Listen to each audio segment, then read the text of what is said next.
খাদ্য আমদানিতে বিশ্বে তৃতীয় বাংলাদেশ। মূলত চাহিদার তুলনায় উৎপাদন অনেক কম হয় গমের জন্য আমদানি নির্ভরতায় এমন নাজুক অবস্থানে বাংলাদেশ। 2023-24 অর্থ বছরে গমের আমদানি বেড়েছে প্রায় 76%, যা বিগত 5 বছরের মধ্যে সর্বোচ্চ। বিশ্বে গমের উৎপাদন বেড়ে দাম কমায় বাংলাদেশে আমদানি বেড়েছে প্রচুর। বিস্তারিত তানহা জুলিয়ার প্রতিবেদনে। করোনা মহামারী, ভূ রাজনৈতিক অস্থিরতা সহ লোহিত সাগর দিয়ে পণ্য পরিবহন ব্যাহত হওয়ায় বেশ কয়েক বছর গম আমদানি ছিল কমতির দিকে। সেসব সংকট সামাল দিয়েই এবার রেকর্ড পরিমাণ গম আমদানি করেছে বাংলাদেশ, যা বিগত 5 বছরের মধ্যে সর্বোচ্চ।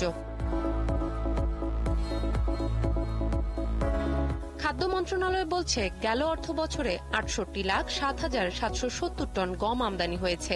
এর মধ্যে সরকারিভাবে আমদানি 7,83,000 টন, বাকি 60,24,000 টনই এনেছে আমদানিকারক প্রতিষ্ঠানগুলো। 2022-23 অর্থ বছরে আমদানি হয়েছিল মাত্র 38,75,000 টন।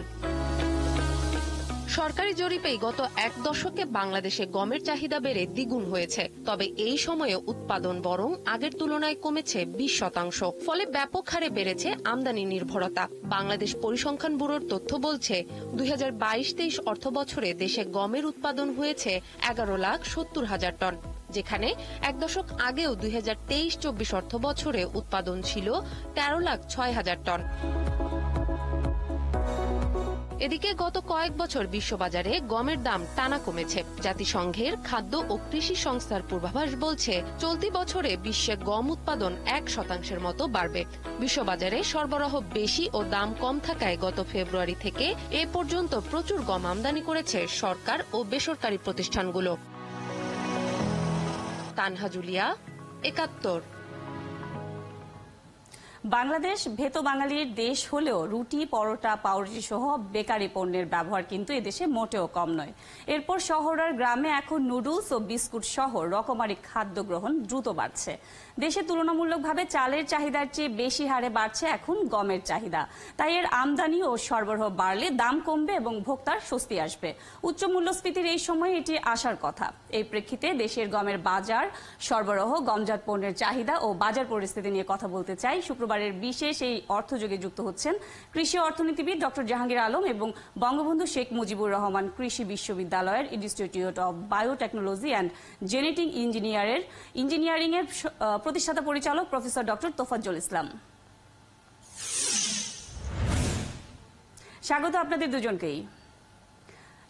জাহাঙ্গীর আলমের কাছে জানতে চাই, যে হারে গমের আমদানি বাড়ছে কিংবা বিশ্ববাজারে গমের দামের যে অনুপাতে কমছে, সে অনুপাতে দেশে গম থেকে তৈরি পণ্যের দাম কিন্তু কমছে না, এর কারণ কি বলবেন? গমের দাম গত 3 বছর খুবই উচ্চ মূল্য আমরা বিশ্ববাজারে দেখেছি। তার প্রধান কারণ হলো যে উৎপাদন হ্রাস এবং আমাদের বিপণন ব্যবস্থায় সমস্যা, যে কারণে যুদ্ধ বিগ্রহ ইত্যাদির কারণে এবং আবহাওয়ার বৈপরীত্যের কারণে এই সমস্যাগুলো হয়েছে। তো এখন এই বছরে গমের বাজার অনেকটাই নিম্নমুখী এবং বিশ্ববাজারে গমের সরবরাহ বেড়েছে কারণ উৎপাদনও বেড়েছে। এই অবস্থায় বিশ্ববাজারে যেহেতু গমের দাম কম, সেহেতু এবছর বাংলাদেশের ব্যবসায়ী যারা আছে, বেশিরভাগই ব্যবসায়ীরা প্রাইভেট সেক্টরে ব্যবসায়ী যারা আছে তারা গম আমদানি করে, সুতরাং তারা বেশি করে গম আমদানি করেছে। প্রকৃতপক্ষে আমাদের গমের যে চাহিদা সেটা 70 লাখ টনের মতো চাহিদা, কম বেশি হতে পারে।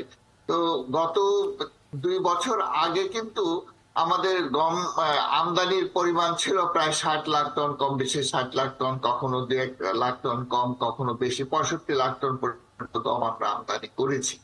কিন্তু গত 2 বছর যেহেতু গমের দাম বেশি ছিল, তার জন্য 40 লাখ টনের মতো গম আমদানি হয়েছে।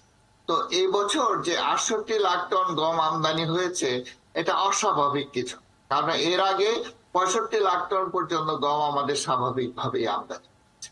আর এই বছর গম আমদানি হওয়ার আরেকটা কারণ হলো যে আমাদের চাল আমদানি হচ্ছে এবং বেশিরভাগ ক্ষেত্রে যে পশু পাখির খাদ্য হিসেবে এবং অন্যান্য ইন্ডাস্ট্রিয়াল ব্যবহারে গমের ব্যবহার বাড়ছে, যেটা আগে গমের পরিবর্তে চালও ব্যবহার করা হতো। তো এইসব কারণে গমের চাহিদাও বেড়েছে। তো আর তাছাড়া ভবিষ্যতে আমাদের গমের চাহিদা বাড়বে, এবং ভবিষ্যতে গমের চাহিদা যদি বাড়াতে হয় তাহলে ইম্পোর্টের উপর সবসময় যে নির্ভর করে আমরা চাহিদা মেটাতে পারবো এটা কিন্তু না। আমাদেরকে উৎপাদন বাড়াতে হবে, এবং উৎপাদন বাড়ানোর জন্য আমাদের যে কলা কৌশল, আন্তর্জাতিক গম গবেষণা ইনস্টিটিউট থেকেও কিছু কলা কৌশলের সঙ্গে আমরা সম্পৃক্ত হতে পারি, এবং বাংলাদেশেও কলা কৌশল উদ্ভাবিত হচ্ছে, এবং আমাদের সঙ্গে একজন জেনেটিক ইঞ্জিনিয়ার আমাদের রয়ে গেছেন তফাজ্জল ইসলাম। আমরা মনে করি যে ডক্টর তফাজ্জল ইসলাম এই সম্পর্কে বিস্তারিত আলোচনা করতে পারেন। জি, আমি তফাজ্জল ইসলামের কাছে জানতে চাই, মাত্র 2 দিন আগে কৃষিমন্ত্রী এক সেমিনারে বলেছেন স্বল্প জীবনকালীন অতি আগাম এবং তাপ ও লবণ সহিষ্ণু গমের উন্নত জাত উদ্ভাবন করতে হবে। মন্ত্রীর পরিকল্পনা নিয়ে আপনি কি বলবেন? যথার্থই বলেছেন মন্ত্রী। আমার গম উৎপাদন আমরা করি নভেম্বর থেকে মার্চ পর্যন্ত। এই সময়ে কালে আমাদের তাপমাত্রা কম থাকে। গম উৎপাদনের জন্য তাপমাত্রা আপনার 12 থেকে 25 ডিগ্রি সেন্টিগ্রেড এর ভিতরে থাকতে হবে। আমাদের দেশে এখন আপনারা লক্ষ্য করেছেন জলবায়ুর যে পরিবর্তন হচ্ছে, ফেব্রুয়ারিতে এবং মার্চে অনেক সময় তাপমাত্রা 30 ডিগ্রি সেলসিয়াসের উপরে উঠে যায়। তখন গমের যে তখন ফুলের পরাগায়নের সময় থাকে, এই সময় পরাগরেণু শুকিয়ে যায়। সেই জন্য আমাদেরকে তাপ সহিষ্ণু গমের জাত উদ্ভাবন করতে হবে। আরেকটি বিষয় হচ্ছে আমাদের দক্ষিণ অঞ্চল বিরাট এলাকায় আমরা কিন্তু গম চাষ করতে পারি না লবণাক্ততার জন্য। গম খুবই লবণাক্ততা লবণ সংবেদনশীল, সেই জন্য লবণাক্ততার কথাতে যেটি বলেছেন এটি সত্য। আরেকটি বিষয় আমি এখানে উল্লেখ করতে চাই, গত 2016 সালে বাংলাদেশে একটি মহামারী রোগ এসেছে, ছত্রাক রোগ। এটাকে গমের ব্লাস্ট রোগ বলে।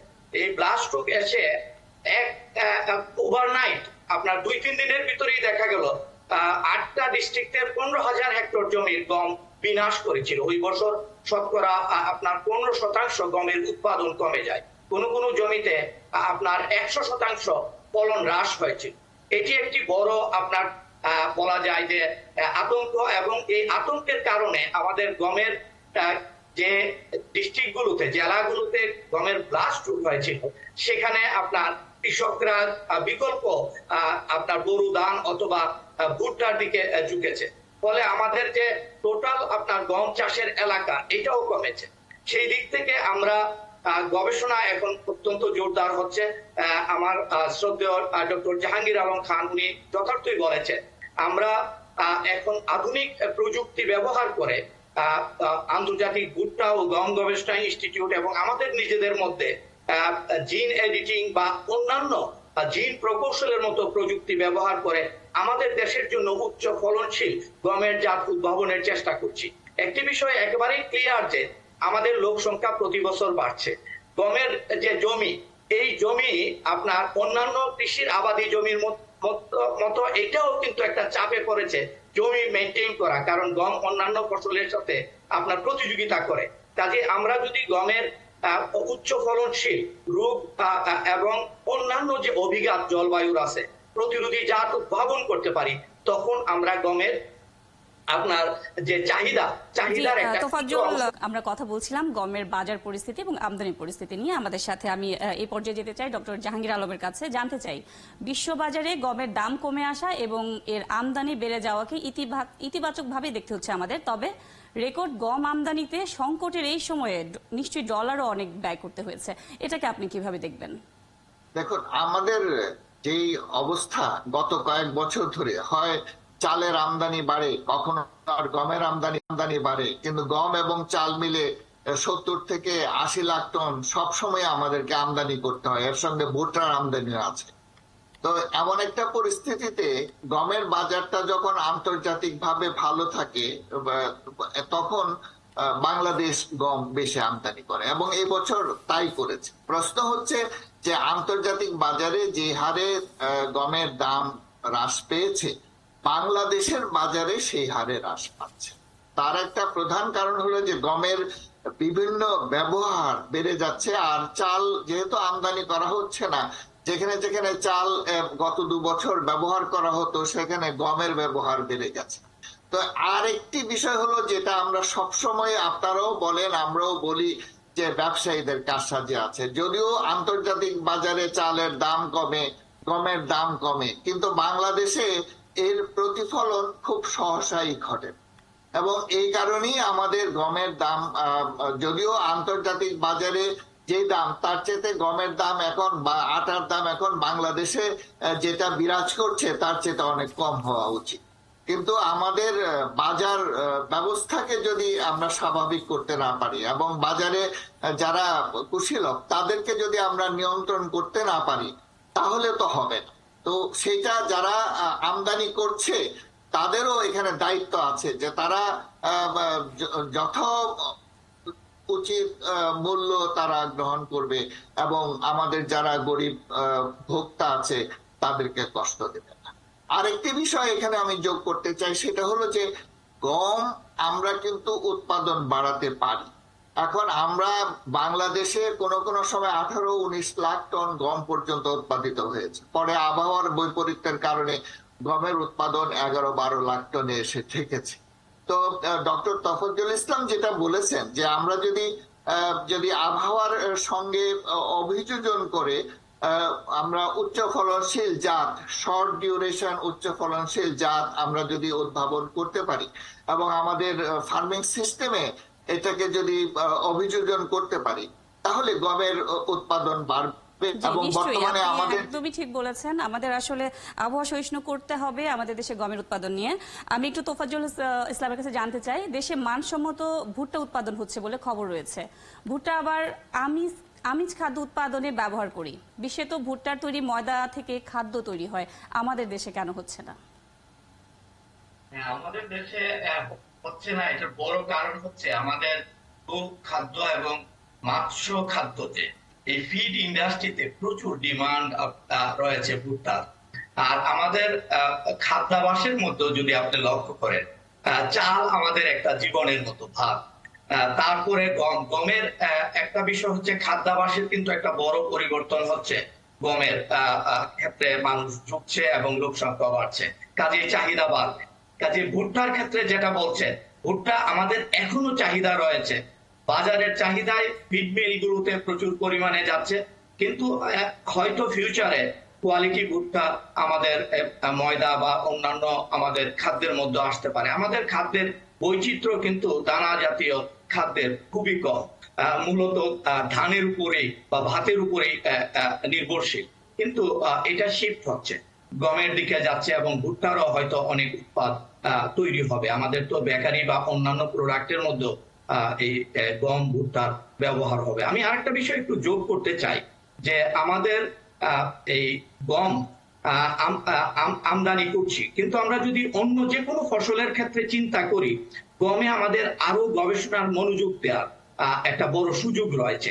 গমে পানির পরিমাণ কম লাগে এবং অন্যান্য ইনপুট, এখানে অর্থনীতিবিদ আছেন, আমাদের কিন্তু এগ্রিকালচারে ইনপুট কস্ট একটা বড় ব্যাপার।